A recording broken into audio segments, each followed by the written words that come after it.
വീഴ്ചകൾ വന്നിട്ടും ഒട്ടും നിഷേധിക്കാതെ എന്നെ കേവലം സ്നേഹിച്ചു പാലിച്ചിടുന്നവ സ്നേഹമതുല്യമഹോ. എന്തതിശയമേ ദൈവത്തിൻ സ്നേഹം, എത്ര മനോഹരമേ. ആദ്യം ചിന്തയിലടങ്ങാ സിന്ധു സമാനവ സന്തതം കാണുന്നു ഞാൻ. എന്തതിശയമേ ദൈവത്തിൻ സ്നേഹം, എത്ര മനോഹരമേ.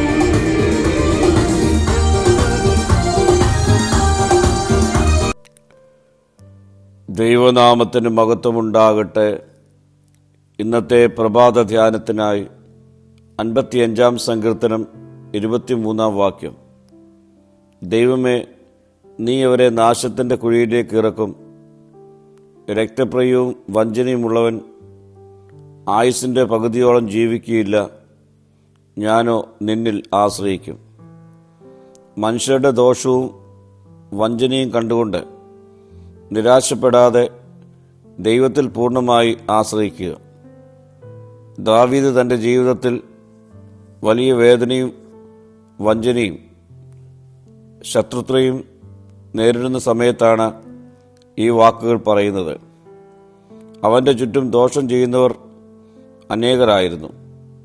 വിശ്വസിച്ചവർ പോലും അവനെ വേദനിപ്പിച്ചു. എന്നാൽ സാഹചര്യങ്ങളുടെ അവസാനം ദാവീദ് ഒരു തീരുമാനത്തിലെത്തുന്നു. ഞാനോ നിന്നിൽ ആശ്രയിക്കുന്നു. ജീവിതത്തിൽ നമുക്ക് പലപ്പോഴും ദാവീദിനെ പോലെയുള്ള അനുഭവങ്ങൾ നേരിടേണ്ടി വരാം.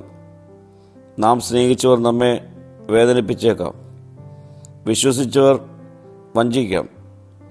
നന്മയ്ക്ക് പകരം ചിലർ തിന്മ പ്രവർത്തിക്കാം. അപ്പോൾ നമ്മുടെ ഹൃദയത്തിൽ കോപവും നിരാശയും പ്രതികാര ചിന്തയും കടന്നു വരാം. എന്നാൽ ദൈവത്തിന് നമ്മെ പഠിപ്പിക്കുന്നത് നമ്മുടെ ഹൃദയത്തെ മനുഷ്യരുടെ പ്രവൃത്തികൾ നിയന്ത്രിക്കരുത് എന്നാണ്.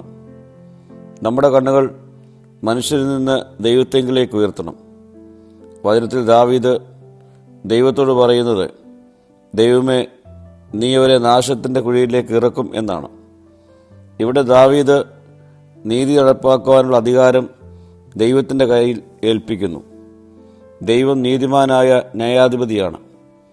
ദൈവം ദുഷ്ടതയെ അംഗീകരിക്കുന്നില്ല. വഞ്ചന, കള്ളം, രക്തപാതകം എന്നിവയ്ക്ക് ദൈവത്തിന് മുമ്പിൽ വില കൊടുക്കേണ്ടി വരും. മനുഷ്യരുടെ കണ്ണിൽ ചില കാര്യങ്ങൾ മറഞ്ഞു പോകും. എന്നാൽ ദൈവത്തിന് മുമ്പിൽ ഒന്നും മറവല്ല.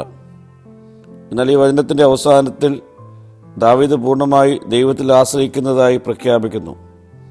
ഞാനോ നിന്നിൽ ആശ്രയിക്കും. ഇത് വ്യക്തിപരമായ ഒരു തീരുമാനമാണ്. മറ്റുള്ളവർ എന്തു ചെയ്താലും ഞാൻ ദൈവത്തിൽ തന്നെ ആശ്രയിക്കും. പ്രിയമുള്ളവരെ, സുഹൃത്തുക്കൾ മാറാം, സാഹചര്യങ്ങൾ മാറാം. എന്നാൽ നമ്മുടെ ദൈവം മാറ്റമില്ലാത്തവനാണ്. അതുകൊണ്ട് നമുക്കും ദാവീദിനെ പോലെ പറയാം, ഞാനോ നിന്നിൽ ആശ്രയിക്കും. പ്രാർത്ഥിക്കാം. കർത്താവേ, പ്രതിസന്ധികളുടെ മധ്യത്തിൽ നിന്നിൽ പൂർണ്ണമായി ആശ്രയിക്കുവാനുള്ള കൃപ എനിക്ക് നൽകണമേ. മഹത്വം നീ എടുക്കണം. യേശുവിൻ്റെ നാമത്തിൽ തന്നെ. ആമീൻ.